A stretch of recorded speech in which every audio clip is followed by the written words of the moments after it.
Fala pessoal, sejam todos bem-vindos. Nesse vídeo nós vamos falar da análise fundamentalista da empresa CSN, que é a Companhia Siderúrgica Nacional.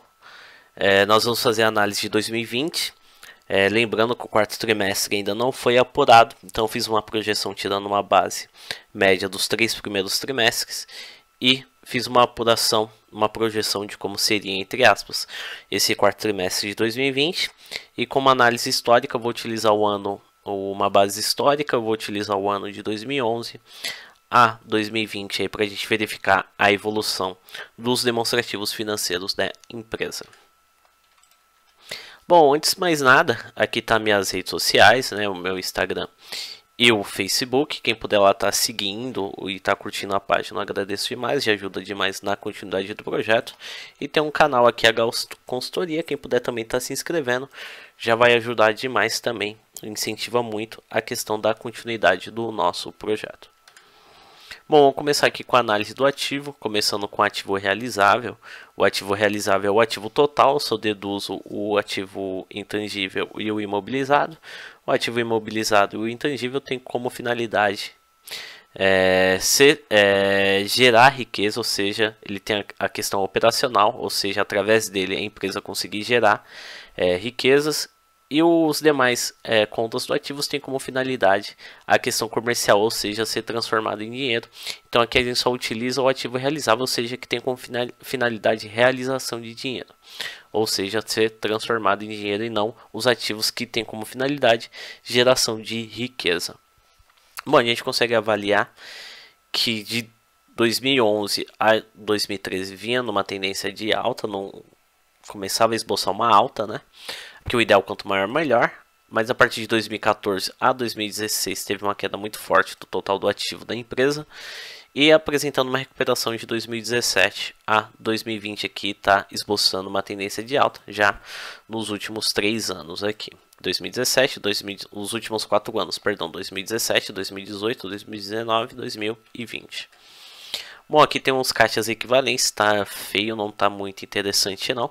Tá numa tendência, se a gente traçar a linha imaginária aqui, tá numa tendência de baixa forte, apresentando recuperação aqui do aumento do caixa em 2020. Lembrando que caixas equivalentes é o dinheiro que a empresa tem disponível, que ela pode utilizar a qualquer momento, que é o dinheiro que ela tem no caixinha lá da própria empresa, e as contas de investimento da empresa que tem alta liquidez, ou seja, que ela pode resgatar a qualquer momento. Então aqui o ideal, quanto mais disponível a empresa tem, melhor, e período pós período, historicamente aqui a questão do caixas e equivalência da empresa vem diminuindo em relação ao tempo. Bom, aqui tem as contas de clientes da empresa, os direitos que ela tem a receber das vendas que ela faz dos seus clientes. O dinheiro ainda que ela não recebeu, ou seja, são promessas de pagamento, é um direito que a empresa tem com terceiros. Bom, se a gente traçar uma linha histórica aqui de 2011 a 2020, uma linha imaginária histórica aqui de 2011 a 2020, está numa tendência de alta. 2013 aqui foi um melhor período, mas acabou corrigindo entre 2014 e 2015, mas a partir de 2016 a 2020 aqui começou a esboçar uma linha de tendência bem constante, ano após ano vem numa tendência de alta. Esperamos que continue, que é melhor a empresa ter mais direitos a receber do que não ter, né? Bom, vamos falar da análise do passivo. Na verdade, a análise do passivo nós fazemos mais uma análise patrimonial geral. Traduzindo aqui o gráfico, a linha azul é o ativo total da empresa, ou seja, os bens e direitos que a empresa tem a receber, e o imobilizado e o intangível que está em seu nome. A linha laranja é o passivo total, ou seja, as obrigações que a empresa tem a pagar com terceiros, fornecedores, empréstimos e financiamentos, folha salarial, impostos, ou seja, todas as obrigações que a empresa tem a pagar. E o cinza aqui é o patrimônio líquido da empresa, ou seja, o dinheiro que foi investido pelos sócios e acionistas, e quando há crescimento é porque foi investido, foi injetado aí quando a empresa tem lucros acumulados ou mais capital dos sócios e acionistas investidos na empresa.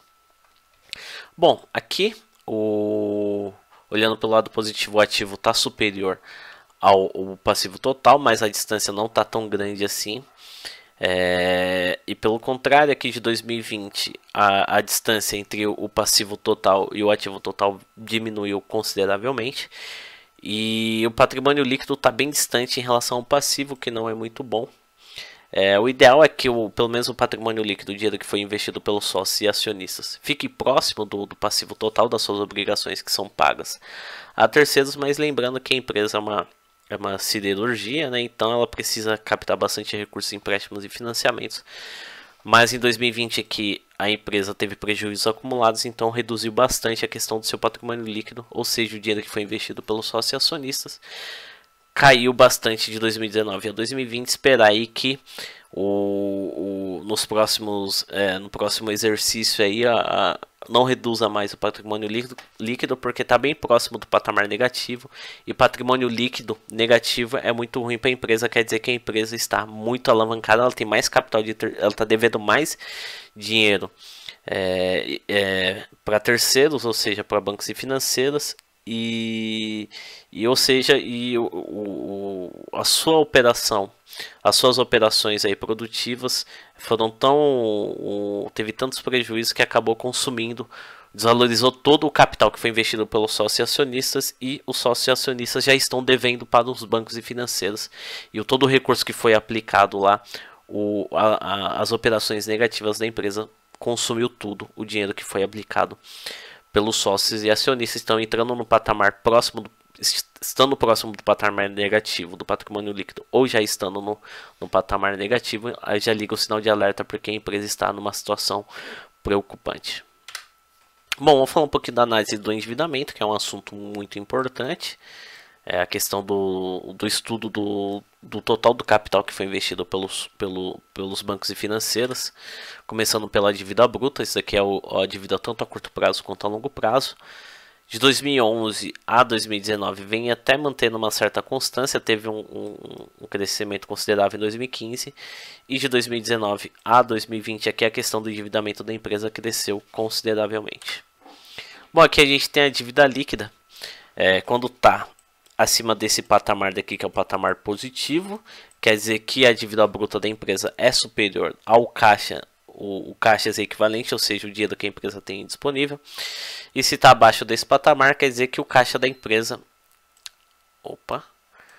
quer dizer que o caixa da empresa aqui é superior, vai estar no patamar negativo, quer dizer que o caixa é superior da dívida bruta da empresa, ou seja, a empresa tem mais dinheiro disponível do que dívida. Não é o caso aqui da CSN.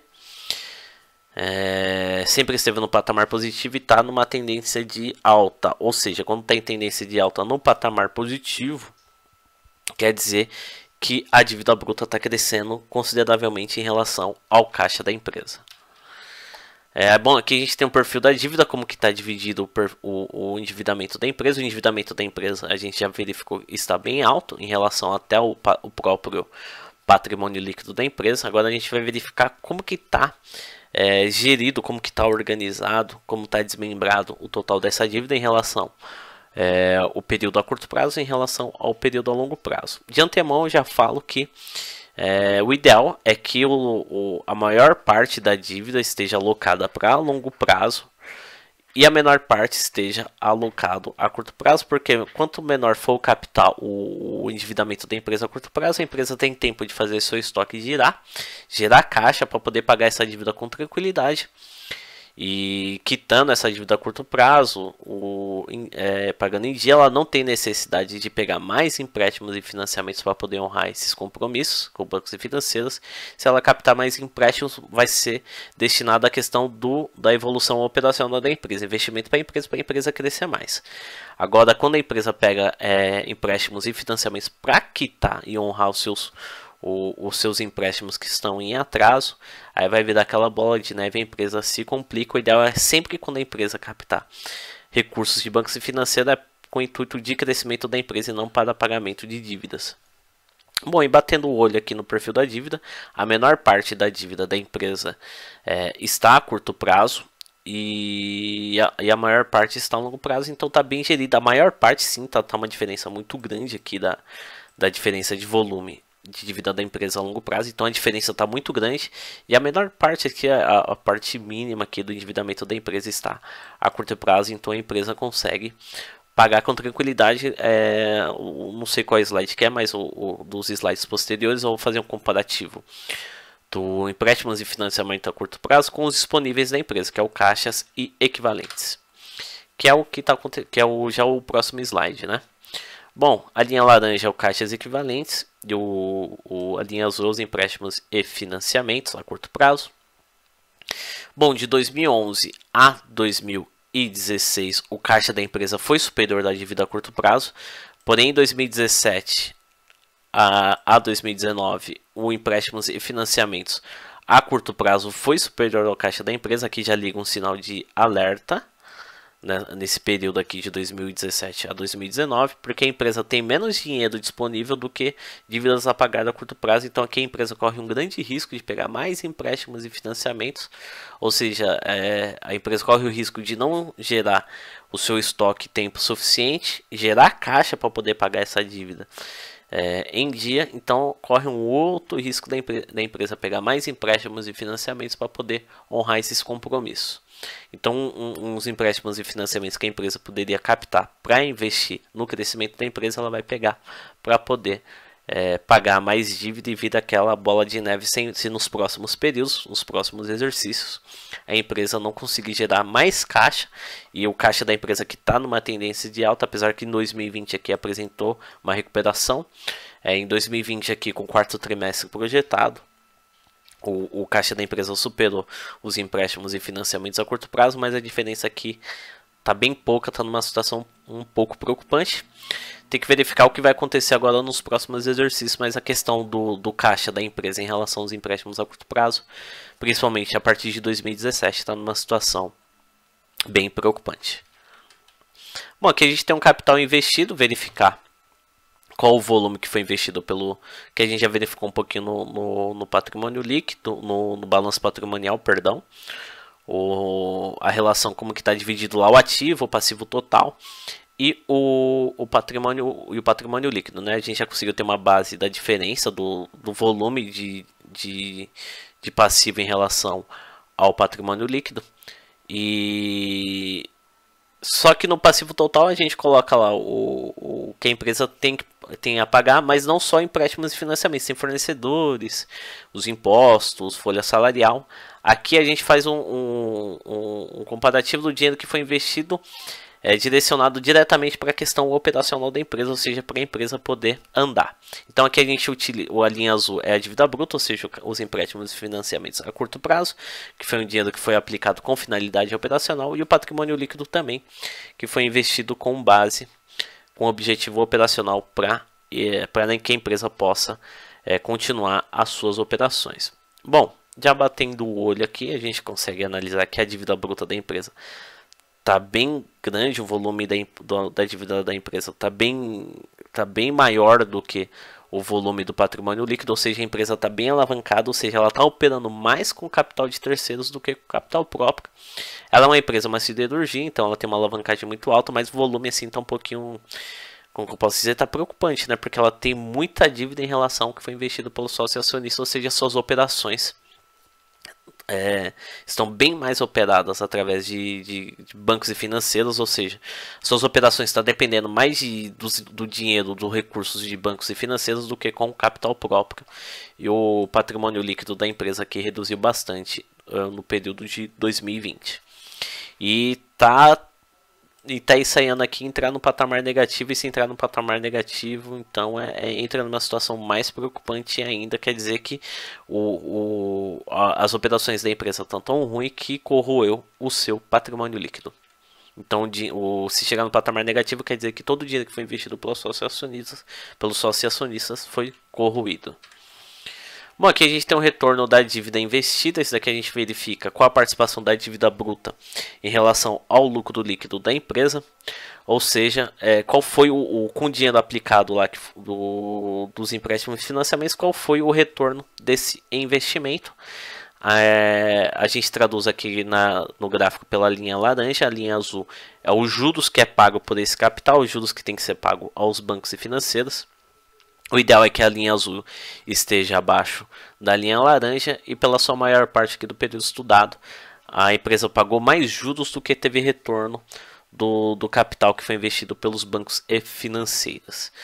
Bom, em 2011 o retorno de investimento foi superior aos juros, empréstimos e financiamentos. Em 2018 também. Agora 2012, 2013, 14, 15, 16, 17, 19 e 20. O retorno de investimento da empresa foi bem inferior ao que ela pagou de juros, ou seja, ela pagou mais juros do que teve de retorno de investimento com a participação da dívida bruta em relação ao lucro líquido da empresa. Então não está bom a questão do retorno da dívida aplicada. O dinheiro que está investido pelo sócio acionistas, não, perdão. O dinheiro que é investido pelos bancos e financeiras não está tendo retorno suficiente para poder pagar os juros e empréstimos os juros dos empréstimos. Então, a questão de esse dinheiro aí em questão operacional não está tendo retorno o suficiente para compensar a questão da captação dos empréstimos e financiamentos. Bom, vamos falar um pouquinho demonstrativo do resultado do exercício, que é o DRE.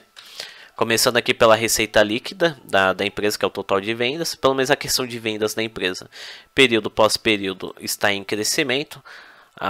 Só em 2011 e a 2015 ela ficou um pouquinho estagnada, ficou praticamente com pouca variação. Mas a partir de 2016 a 2020 aqui está apresentando um crescimento até que acentuado das suas vendas. Bom, a gente tem um resultado bruto. Isso daqui é o que verificar qual é o lucro da atividade da empresa só com seu processo produtivo, ou seja, com seu principal ramo de atividade.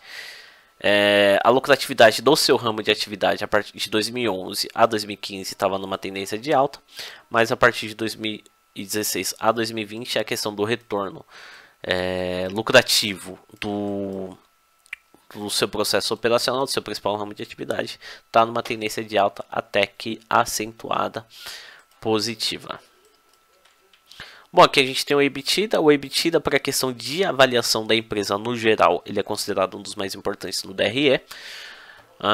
Com ele, a gente acrescenta que é o lucro bruto. A gente apura aquele através do lucro bruto. E as despesas gerais e administrativas. Aqui são as despesas e receitas que a empresa tem, mas que não está ligado ao seu principal ramo de atividade. Aqui envolve a questão organizacional, produtos de limpeza que a empresa utiliza, salário do pessoal do administrativo, computadores do pessoal administrativo, móveis e utensílios do pessoal do administrativo, material de escritório, manutenção predial, vendas de algum ativo, são recursos que entram dentro do caixa, mas que não está ligado diretamente ao seu ramo de atividade. Ou seja, aqui o EBITDA é o lucro bruto, ou seja, a lucratividade com o seu principal ramo de atividade, deduzindo aqui as despesas que a empresa tem, mas que não está ligado diretamente com o seu ramo de atividade. Bom, a gente consegue avaliar que, pelo menos a questão do EBITDA teve lucro, mas com muita variação. 2012 foi um ano complicado para a empresa. A partir de 2012 começou uma variação muito grande, não manteve uma constância. 2018 aqui foi o melhor período, 2019 caiu aqui novamente e apresentando uma recuperação bem leve em relação de 2020 em relação a 2019. Mais praticamente 2020 no mesmo patamar de lucratividade de EBITDA, mesmo patamar daqui de 2019. Bom, aqui a gente tem um resultado financeiro. Aqui é o que a empresa ganha ou perde no mercado financeiro. Aqui tem variação cambial, juros que ela paga de empréstimos e financiamentos, o que ela ganha e perde no mercado financeiro, ou seja, todas as operações que envolvem o mercado financeiro, se a empresa tem lucro ou tem prejuízo. Bom, se está abaixo desse patamar, quer dizer que a empresa teve prejuízo, ou seja, a empresa perdeu mais do que ganhou no mercado financeiro. Se estiver acima desse patamar, quer dizer que a empresa teve lucro, ou seja, ela teve mais... as suas operações no mercado financeiro foram mais rentáveis do que as despesas. Bom, avaliando aqui, sempre esteve no patamar negativo. Se a gente traçar uma linha aqui de 2011 a 2014, a questão das despesas da empresa cresceu muito, de 2011 a 2015 aumentou muito as despesas da empresa, mas a partir de 2016 a 2020 está apresentando uma recuperação. A diferença das despesas e os lucros da empresa estão... as despesas financeiras e os lucros financeiros da empresa, essa diferença está diminuindo, ou seja, os lucros da empresa estão, os lucros no mercado financeiro estão aumentando em relação às despesas. Vamos verificar se chega no patamar positivo. Se chegar no patamar positivo, quer dizer que a empresa está ganhando mais do que perdendo no mercado financeiro. Bom, aqui tem o lucro e prejuízo do período. Isso daqui é a última conta do DRE, a apuração do lucro final. Verificar qual vai ser o lucro para pagamento, se for lucro, pagamento de dividendos, divisão entre os sócios e acionistas, o que vai ser reservado para mais investimento na empresa, compra de mais imóveis, mais equipamentos, questão de maquinários também. Então, a questão do lucro sempre vai trazer questões positivas para a empresa. Agora, se tiver prejuízo, vai ser lucros e prejuízos que vai desvalorizar o patrimônio líquido da empresa. Bom, 2011 a empresa teve um lucro muito bom. Entrando em prejuízo em 2012, começou uma variação muito grande. 2013 teve um pequeno lucro, 2014 um pequeno prejuízo, apresentando uma recuperação forte em 2015. 2016 ela teve lucro, apresentando uma recuperação, a empresa nem ganhou e nem perdeu praticamente em 2017. Teve um lucro excelentíssimo em 2018, caindo em 2019. E essa queda vem acompanhando em 2020, que chegando bem próximo do patamar de prejuízo. Vamos verificar como que vai ser o quarto trimestre real da empresa, mas a questão do lucro da empresa nunca teve tão constante, teve muita variação. Vamos verificar quais os próximos períodos e a gente termina a análise por aqui, pessoal. Espero que vocês tenham gostado. Lembrando, quem puder estar se inscrevendo no canal, agradeço demais. Quem puder também estar seguindo o Instagram lá do canal, o Facebook também está seguindo a página, já contribui demais para a continuidade do nosso projeto. Espero que vocês tenham gostado. Um grande abraço. Até o próximo vídeo.